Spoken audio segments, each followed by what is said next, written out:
Assalamualaikum warahmatullahi wabarakatuh. Saya Sarah Wajiha binti Muhammad Fadli, wartawan BIS TV PSS SK Bandar Baharu. Hari ini 7 Julai 2026 bertempat di SK Bandar Baharu sinar berlangsungnya Karnival STEM Roket Air berdaerah Kemaman. Jom kita luncur.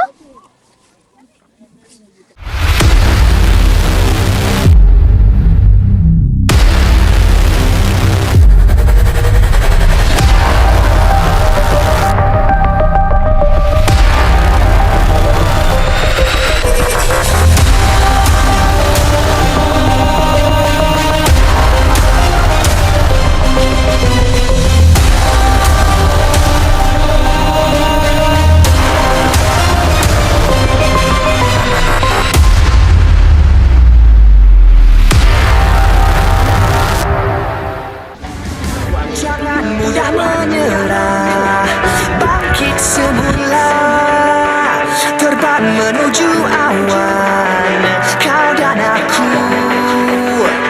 Wujud pantas, jangan lemas. Wujud pantas, jangan lemas. Bersama kita berjuang, bersama kita tentukan, dari mimpi hingga reality.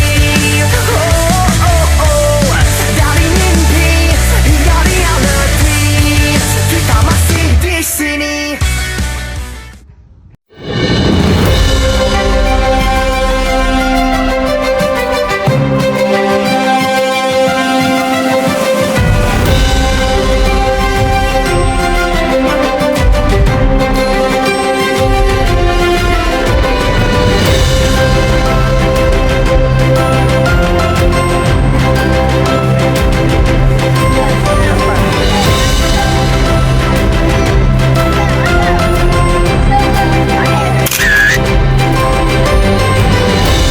Bersama kita sekarang Cikgu Syahuda selaku Pegawai Teknik Pertandingan Roket Air.